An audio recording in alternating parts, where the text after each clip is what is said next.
Hello world, this is me. Life should be. 12-year-olds Carol Hansen and Stevie Lake have been best friends ever since they met at Pine Hollow Stables. So when 13-year-old Lisa Atwood shows up for the first lesson, dressed in fancy riding gear and acting chummy with the snobbiest girl in town, the girls aren't sure she'll fit in. But Lisa soon shows herself to be a quick learner, and Carol and Stevie can't help but admire her natural riding talents. Soon the three girls are fast friends. They begin to make plans for the MTO, the long-awaited mountain trail overnight campout for the students of Pine Hollow. But there's just one problem. Stevie's parents won't pay for it unless she improves her grades.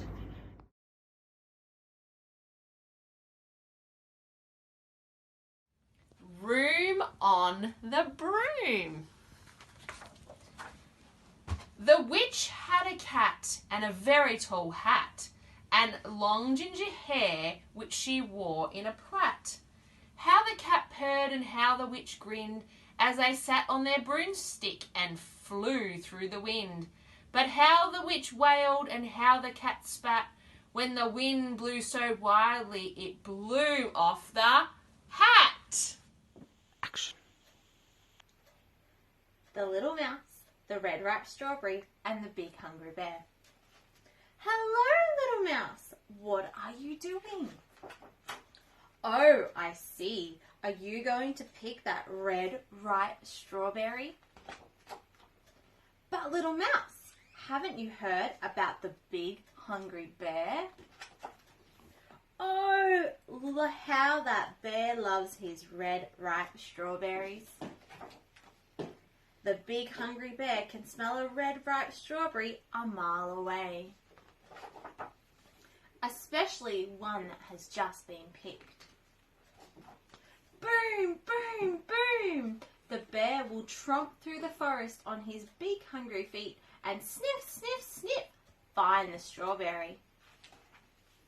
No matter where it is hidden or who is guarding it, or how it is disguised.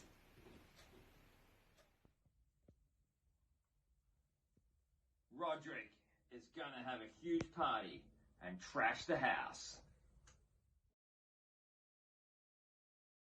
Thelma looked amazing. She was a unicorn.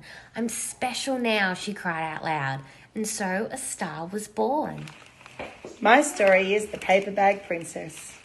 Elizabeth decided to chase the dragon and get Ronald back. She looked everywhere for something to wear, but the only thing she could find that was not burnt was a paper bag. So she put on the paper bag and followed the dragon. And that was when she saw it, a carrot on the ground. It gave her such a great idea. She squealed and jumped around. She took that simple carrot and she tied it to her nose. I'll say that I'm a unicorn. It might just work. Who knows? Little Miss Sunshine, you are now entering Laughterland. Smiling, laughing, chuckling and giggling are permitted by the King's orders.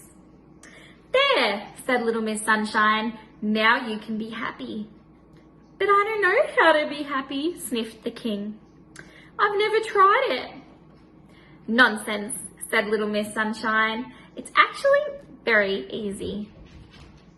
I am the character, the green sheep.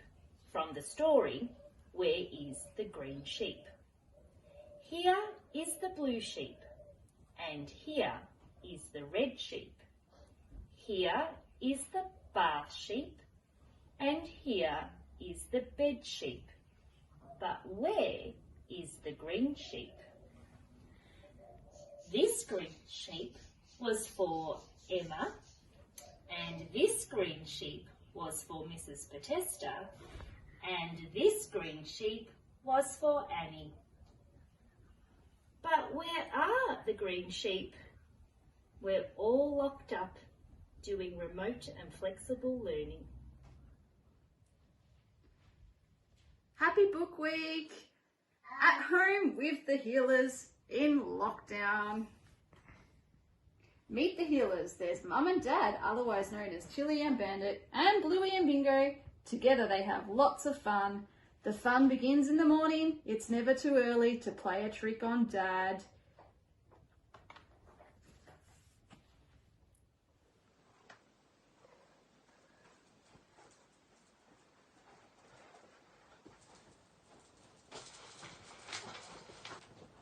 Happy Book Week! Happy Book Week! We're going to read a page from Frozen 2, Spirits of Nature. There were once 4 spirits of nature. The spirits had not been seen for many years. The 4 spirits were wind, fire, earth and water. In Arendelle, Elsa's power is growing. One night, Elsa goes out into the city and blasts her magic. She puts her hand into the air and summons her ice powers. I love Elsa. We don't eat apples. We don't eat beans. We don't eat veggies. We don't eat greens. We don't eat melons. We don't eat bananas. And the reason is simple, mate. We are piranhas. I am Anna. I am Anna. I am Anna. I am Anna. I live in the kingdom of Arendelle. Hi everyone, can you guess who I am today? Yes, that's right, I am Little Miss Princess. So, my favourite page from Little Miss Princess goes like this.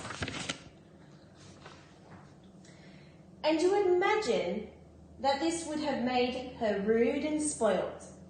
But she was a kind and generous and good-hearted princess. I am so lucky to be a princess. I must spread my luck around, she would say to herself every morning. And she did this by trying to help people. Bye. Hi, I'm Clifford the big red dog with my floppy ears and my furry coat, and I come from the book Clifford the big red dog about a little girl, Emily Elizabeth. He starts with a little puppy and he just keeps on growing and growing, and they have all lots of adventures. So, hello everyone, woof woof. The Very Hungry Caterpillar by Eric Carle. In the light of the moon, a little egg lay on a leaf.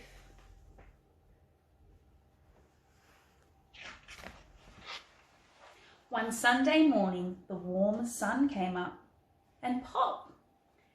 Out of the egg came a tiny and very hungry caterpillar. Then Mr. Noisy walked down the hill. He walked into the baker's shop. Crash went the door as he opened it. Bang went the door as he shut it. I'd like to buy a loaf of bread, he shouted at Mrs. Crumb, the baker's wife.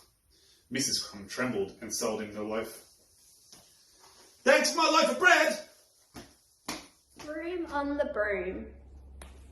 The witch had a cat and a very tall hat and long ginger hair which she wore in a plait. How the cat purred and how the witch grinned as they sat on their broomstick and flew through the wind. But how the witch wailed and how the cat spat when the wind blew so wildly it blew off the hat. Little Miss Grumpy was always grumpy. She was grumpy with her puzzle. She was grumpy with her dog. And with the dishes. Hello, it's Emma.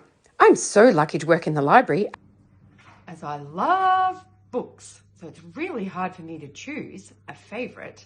But for this year, I'm going to go with Little Lunch. Mrs. Goncha has a big bum.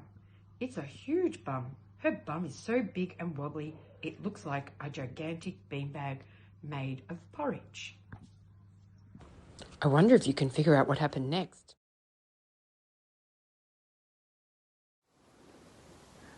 morning, said the friendly ladybird. Go away, shouted the bad-tempered ladybird. I want those aphids.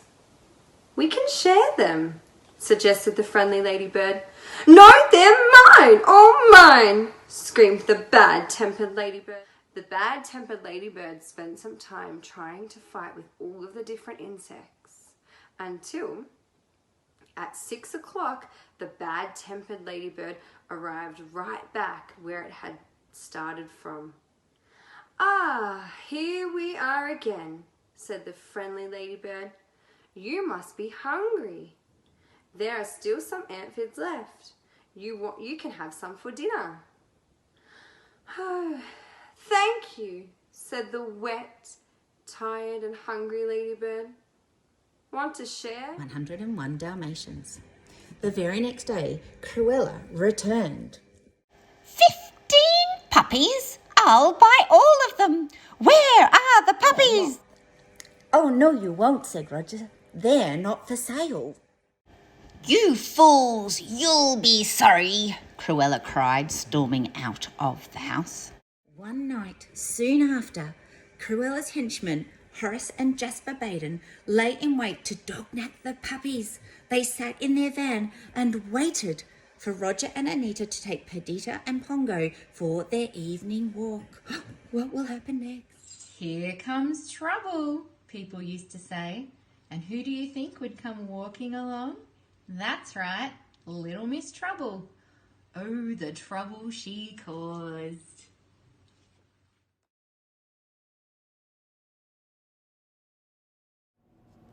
Harry McClary from Donaldson's Dairy by Linley Dodd. Out of the gate and off for a walk went Harry McClary from Donaldson's Dairy. Off with a yowl, a wail and a howl, a scatter of paws and a clatter of claws went Schnitzel von Crumb with a very low tum, Blitzer Maloney, all skinny and bony, Muffin Maclay like a bundle of hay, Bottomley Potts covered in spots, Hercules Morse as big as a horse, and Harry McClary from Donaldson's Dairy, straight back home to bed.